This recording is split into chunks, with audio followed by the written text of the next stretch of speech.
Hi, everybody. This is Maddie Cummins with Celebrations. I'm a social worker and a journey coach, and I always want to rotate in my chair. It's part of my brain stuff that happens, so I apologize. I don't actually know I'm doing it. Probably should get a stationary chair next time. So, as you can tell, this isn't a professionally done video, and that's okay. We're all good with that. This is a project my son and I are working on together, and part of my goal is just to help people understand their brain. I love brains. I love them. We take our brain for granted. And today I want to specifically talk about brain injury and what happens to us when we have a brain injury. This could be, I usually do this in like 4 hours. So I'm not going to do that. I'm just going to talk really quickly to those of you that have had brain injuries and just a little bit of snippet about why things feel so discombobulated, fuzzy. A lot of people will say they feel fuzzy. So where your brain, so you have a brain injury, and when I say brain injury, I mean traumatic in nature. You've been hit by a car, you've been in a car wreck, you've fallen from a roof, you've fallen from a ladder, but there's actually a jolt or a bang to the head. You can also have a medical injury, brain injury, through stroke, aneurysms, brain tumors. Often people don't recognize the brain tumor can cause brain injury because it alters the structure of the brain. And so there can be radiation can cause issues with brain because, again, it's affecting, there's stuff going on in there and it's affecting the way the brain's working. So all of that stuff is, one day maybe I'll just do a video on what causes brain injury, because I think people would be surprised by that. So I've been working with people with brain injuries for 25 years. I remember I was in my 20s, and I met my first people that I started working with that were adults with brain injuries. They were about my age at the time, and most of them were young men. And I just became so fascinated by what was happening in the brain, and because you can look at them. And there's a lot of personality differences. Like I could meet someone before their brain injury and they would be very different after the brain injury. Some of them I could look at, and if you don't know brain injury, you would know they had a brain injury. And I think that's often very complicated, and we'll spend some time on post-concussive, because I think that can be a very complicated thing. But I just got fascinated by what happens when you have a brain injury. Part of what I think people take for granted is the brain is everything.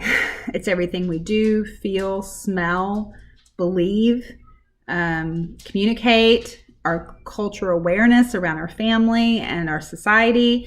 I have spent many a year becoming this person that I am today.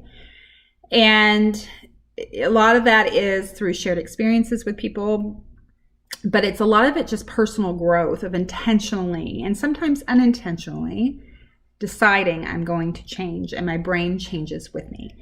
New neurons fire, new neurons connect so that I can have this different experience. If I had a brain injury tomorrow, all of that could just change. And when you think about being this person you are and spending all this time becoming the person you are, having an injury, and really next day, it depends on the medical issue and all this other stuff, but after the injury, you don't know who you are anymore because it's not your brain. The brain that you had has changed. And you have to figure out this new brain and this new way of living in a brain that doesn't belong to you without the tools you need to be able to figure out how to do it. So it's a very, very complicated journey. And often with brain injury, it takes 6 months, it takes a year, it takes 2 years, it takes a lifetime for the brain to kind of start figuring out. And if you think about it, I don't have any qualms telling people I'm 50. I've survived, and I've thrived, and I've not thrived, and I have worked really hard to become the person I am today. And if tomorrow all of that changes, I would be really angry about that, because that is really hard to put my brain around. How does that brain not, it's not mine anymore. It feels like it belongs to someone else. And so I think that what I want to say for those of you that have brain injuries is that's normal after the injury. People that I've worked with really hate the words, most of them, the new normal. And you guys have probably heard that. And it was, during COVID, we heard that a lot. This is our new normal.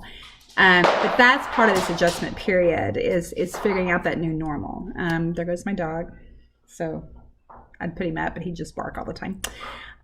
But we need to find this new normal. And that's really, really hard. The one thing I really think I want to say too is the thing to remember is you can't go through the experiences you've been through with a brain injury and not change. So any traumatic event is going to change us as people.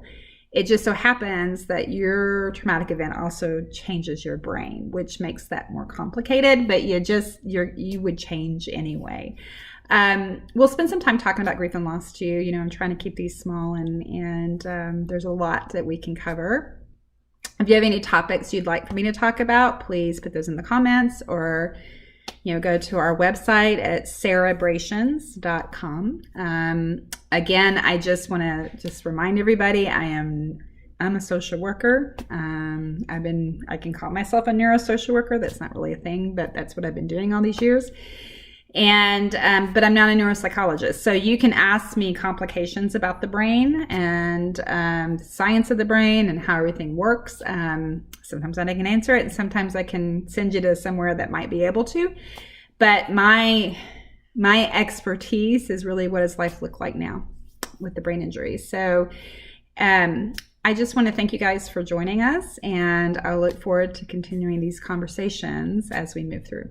Thanks. Bye.